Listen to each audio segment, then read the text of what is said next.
What's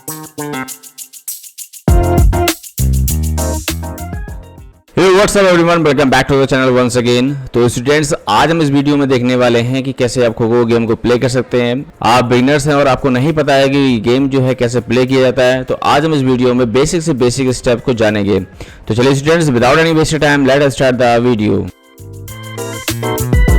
तो hey guys, आपसे एक रिक्वेस्ट है कि अगर आपकी एज जो है 18 साल से ऊपर की है तो आप ब्लड डोनेट कर सकते हैं, जिसमें कि आपको कोई प्रॉब्लम नहीं होगी। तो हमारे जितने भी स्पोर्ट्स पर्सन प्लेयर हैं उनसे एक रिक्वेस्ट है कि आप ज़रूर से ज़रूर अपने आसपास के ब्लड बैंक्स, कैंप और हॉस्पिटल्स में जाकर आप ब्लड डोनेट कर सकते हैं, क्योंकि इससे किसी की एक लाइफ जो है बच सकती है।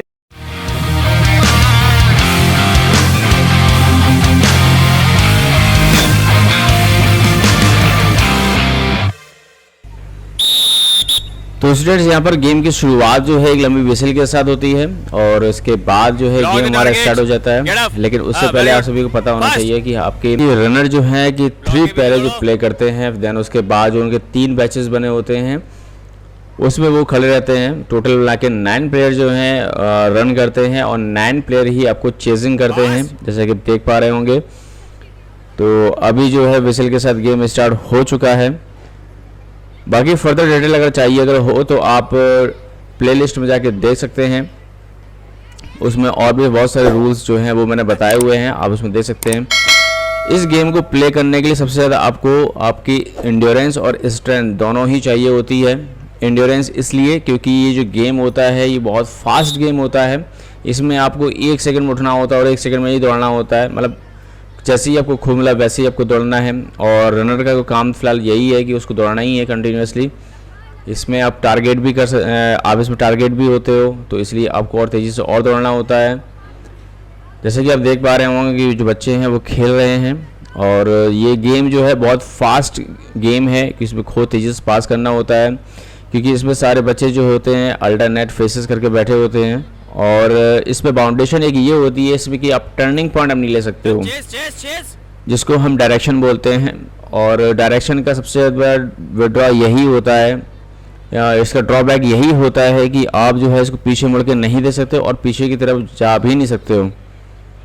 तो ये गेम हमें एक पर्टिकुलर डायरेक्शन में ही खेलना है। देन उसको खेलने के लिए और आप एक दूसरे के साथ आप खूब पास भी कर सकते हैं।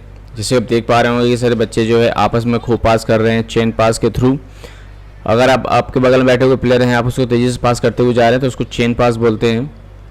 और नहीं तो आपको सीधा पोल पे जाकर टर्न लेना हो सकता है, क्योंकि जिसमें कि टाइम वेस्टिंग बहुत ज़्यादा होती है। तो हमें वो सेव करने के लिए हम सिंपली चेन पास करते हैं। देखिए, ज़्यादा खो खो की बात करी जाए जिसमें कि 2 तरह की चीज़ें होती हैं, एक तो आपकी चेजिंग होती है और एक आपकी रनिंग होती है। तो रनिंग देखिए क्या है कि आपको एक पर्टिकुलर एक एरिया में ही मूव करना है बिना किसी से टच हुए। और चेज़र की बात जहाँ तक बात करें चेजिंग की, क्योंकि चेजिंग जो है एक ऐसी स्किल्स होती है जिसमें कि काफ़ी मेहनत करनी पड़ती है बच्चों को भी और रेफरी को भी, क्योंकि सडन मोमेंट में ऐसे कुछ फाउल हो जाते हैं जो कि चेंज एट ए टाइम हो जाते हैं, तो जिनको देखने के लिए रेफरी को अपना 100% देना होता है। अगर नहीं देते हैं इनकेस कोई अगर आउट हो जाता है तो फिर वो प्रॉब्लम क्रिएट कर देता है।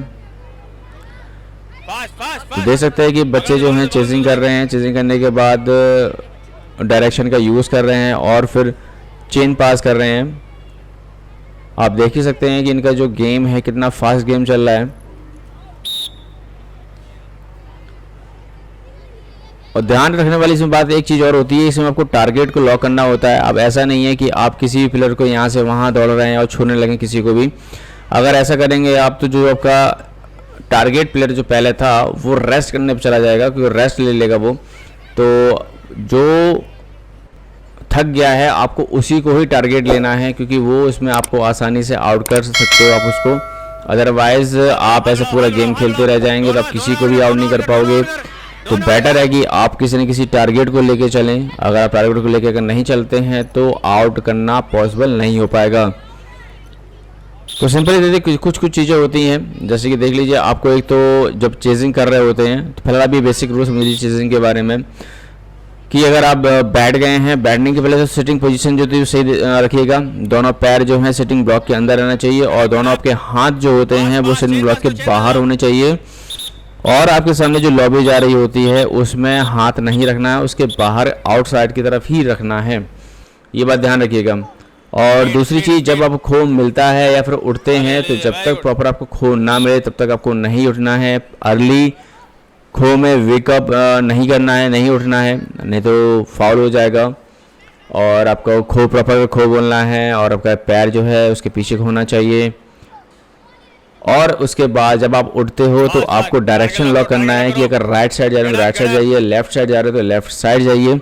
अगर आप यहाँ से वहाँ मूव करेंगे तो उसमें आपके फाउल होने के चांसेस बहुत ज़्यादा हैं, वो आपको नहीं करना है, ध्यान रखिएगा। अगर आप फाउल कर देते हैं और किसी प्लेयर को चेस कर रहे हैं, उसको टच भी कर ले रहे हैं, तो वो आउट नहीं माना जाता है, ये बात का ध्यान रखिएगा। और उसमें फाउल की विसल होती रहेगी और आपको फाउल होने की कंडीशन तुरंत आपको बैक जाकर खो पास कर देना है, जिससे कि आपका फाउल जो है वो कन्वर्ट हो जाए। और इस फाउल को हम माइनस भी बोलते हैं कि माइनस करो, माइनस फाउल हुआ है, माइनस बोलते हैं इसको। तो आपको माइनस से पॉजिटिव में कन्वर्ट करना है, जैसे कि आप खो पास करेंगे तो वैसे ही आपका फाउल जो है वो क्लियर हो जाएगा। और इसी के साथ ध्यान रखिएगा कि आपको डोजिंग की प्रैक्टिस करनी है सबसे ज़्यादा से ज़्यादा। डोजिंग क्या होती है, जैसे चकमा देना, जैसे कि आप मान के चलिए आपने अचानक से स्पीड डाउन करी, तेजी से बढ़ा दी, या फिर आप आगे की तरफ दौड़ रहे हो बट आगे ना दौड़ के आपने खो पास कर दिया।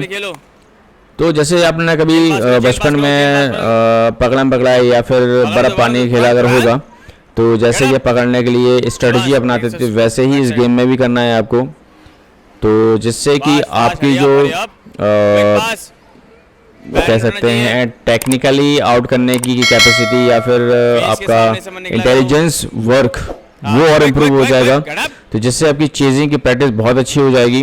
ध्यान रखिएगा, एक चीज़ और ध्यान देने वाली बात है कि जब कभी भी आप टारगेट को छूने के लिए उठते हैं तो इसमें सबसे ज़्यादा फाउल होने के चांसेस सबसे ज़्यादा इसी में ही होते हैं, क्योंकि डायरेक्शन क्या होता है, एक सडन आगे करता है, सडन चेंज कर लेता है। तो बेटर है कि अब लॉबी का यूज़ करो। तो लॉबी का यूज़ करेंगे तो आपको फाउल होने के जो चांसेस है वो बहुत ज़्यादा से ज़्यादा कम हो जाएंगे, इस बात का ध्यान रखिएगा। अरे एक पे फोकस कर रहे हो, अच्छी बात है। दूसरा और इसी के साथ आपको जो रनर की जो प्रैक्टिस होती है, देखिए रनर क्या है, एक पर्टिकुलर एरिया में ही मूव करता है और उस एरिया से उसको बाहर करना है या फिर टच करना है। देखिए ये सबसे ज़्यादा आपके ऊपर डिपेंड करता है कि आप कौन सी स्ट्रेटजी बनाते हैं। देखिए स्ट्रेटजी तब बनती है जब आप थोड़ा सा अपना माइंड भी यूज़ करेंगे, और माइंड अपना यूज़ करिए और देखते रहिए कि हम कैसे उसको आउट कर सकते हैं।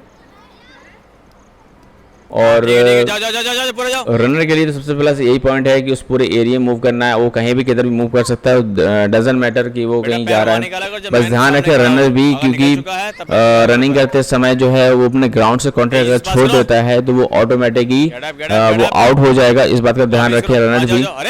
और एक पैर भी अगर ग्राउंड के अंदर है तो वो सेव है, अगर दोनों ही पैर से बाहर चला जाता है तो वो सेल्फ आउट माना जाएगा और पॉइंट जो है अपने अपोनेंट टीम को देके जाएगा, इस बात का ध्यान रखें।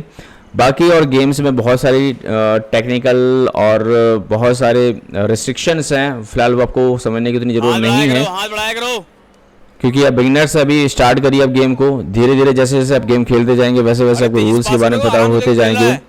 और रूल्स और रेगुलेशन को और समझना है तो मैंने वीडियो बना रखी है, तो आप एक एक करके प्लेलिस्ट में जाकर चेक कर सकते हैं रूल्स और रेगुलेशंस के बारे में।